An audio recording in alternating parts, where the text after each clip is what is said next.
Gold midweek outlook. What can we expect and how do we trade this?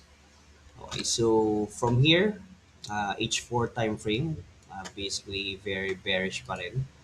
So not unless this channel gets taken out, then we will continue to see or look for um, sell opportunities. Okay, but still we don't disregard buy opportunities, no, especially if there's a very if there's a very quick up move, like yung mga nandito tayo, no, so doon sa talagang community natin meron tayong mga sniper entries din, mga abang na alam natin kung saan talaga sila or saan natin sila pwedeng abangan. Ayan. So here, uh, yan, nag-signal tayo that we can have a buy here around this area. Yan, kasi, yun nga, we saw that there's a reaction and it's very quick, no? From 4,083, yun natin, no? Nag-buy tayo, 4,083 to 4,107. And that's what? A very big move already, no?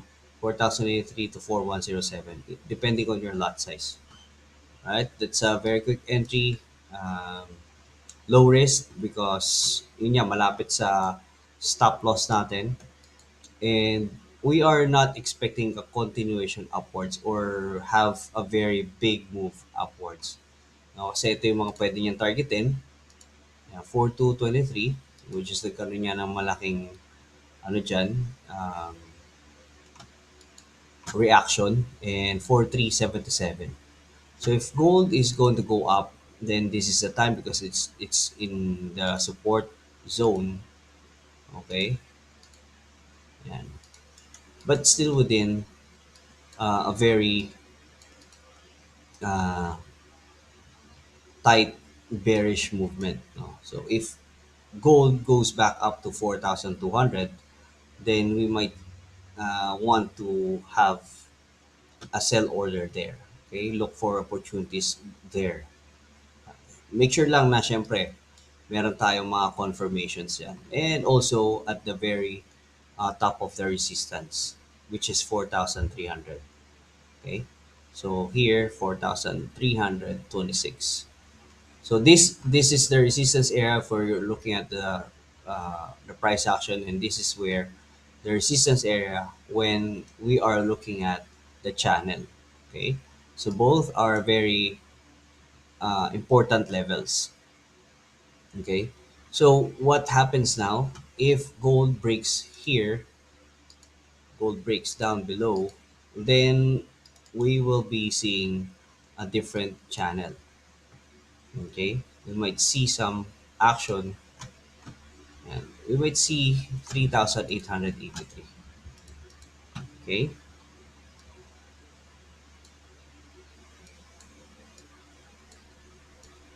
So yan yung mga ano natin, no, instances natin. So how do we trade this? I'm actually looking for a trade on the sell side because yun nga, we are on a bearish scenario. Okay, like what I always wanted to do is that I always put some sell stop or pending orders, no? So probably around here 4,073, and targeting the most recent low. Ayan. So ito muna yung tatargetin natin, no? And it's gonna give us around 1:2 risk to reward ratio at 15-minute time frame.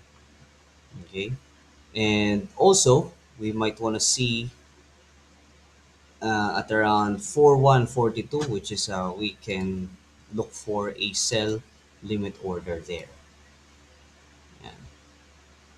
4155 is a good level. Then we can just target 4,100. So that's gonna give us 1:3 risk to reward ratio. But then again, Uh, we are looking at sell opportunities because mas mabilis yung pagbagsak niya kaysa sa pag-akyat niya. We don't disregard yung opportunities if there's any opportunities presented to us na pag merong buy, no? Pero right now, we are just looking for mga nag-aabang talaga tayo. Kasi ang hirap naman mag-sell na nandito na tayo sa pinakababa. So habol na, chasing the price na yon. And we're not gonna do that. Okay, so if we're going to have an entry, if you want to have a quick entry, then this is a buy. This is a buy kasi nasa support level ka. So it may go back up here or here, pero I want to look at more on sa sell opportunities talaga. And, okay, so yan yung mga entries natin, no? So we sell on rallies. And so although sa talagang community natin, nagkaroon tayo ng buy entry and 4,000 entry. So TP hit yan, TP2 hit yan. So it all depends, no, sa market action kung ano talaga yung pine-present sa atin ng market. But if we are going to have pending orders or nag-abang, we want to look at sell opportunities. Okay? Ito kasi quick entry lang na kung di ka nakabantay sa market, medyo mabilis yung bagsak niya. As you can see here, ito yan eh. Itong candle na yan. Okay? Yan yung candle. Yun, 1, 2. Yan, dalawa lang. 30 minutes lang. Okay na. Diba? O, tapos bumagsak na naman ulit. So, if you are not able to see that or di ka nakaplot ng TP dyan and you're expecting um, uh, a move upward na talagang all the way up, then it's not gonna happen anytime soon.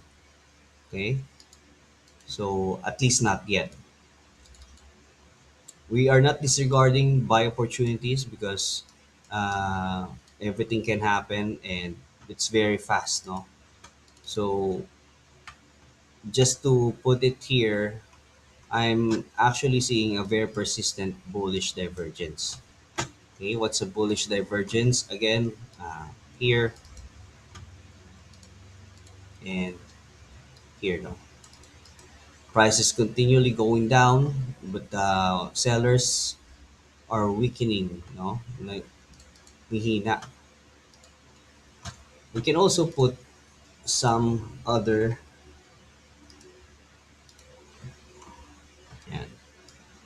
So, this is DMI and to look,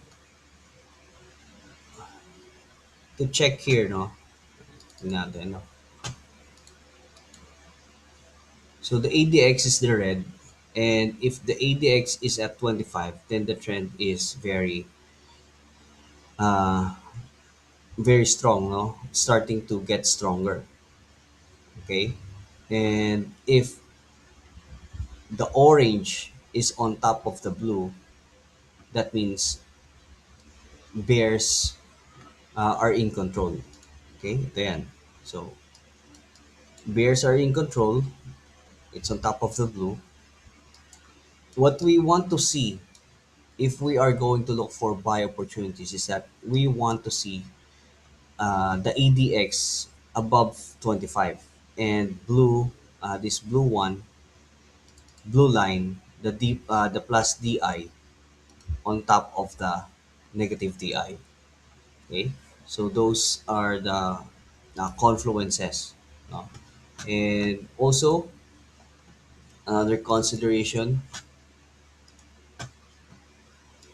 is that if we are looking at the harmonics, no, it's actually telling us to buy because of the Fibonacci retracements. So I double check this, no, although this is an automatic harmonics that it computes automatically. I computed yung mga levels na nilalagay nila dyan. It's legit. Okay. So again, we are not disregarding buy opportunities here, but more on We are just cautious to buy yung if let's say for example you're using uh, 0.05 or 0.10 na lot size or even one lot size, you can just put some 20% of that or 30% of that if you want to have a buy opportunity. Okay? If we are going to compare yung lot size natin, we can just lessen the lot size if we are going to have a buy opportunity because of the uh, bearish sentiment. Tingnan natin, no? Gold set for steepest fall in decade. In June quarter, silver worst in 4 years. So, ayan, pinakamalaki. Isa sa pinakamalaking pagbagsak ng gold yan. So, coming from 5,600 now at 4,000 levels. That's very big. And it's because of the rate hike. And that's it for our midweek outlook. Thanks so much for watching. And I want to invite you sa ating Telegram community. Nandiyan lang yung link niyan sa bahay natin. See you there.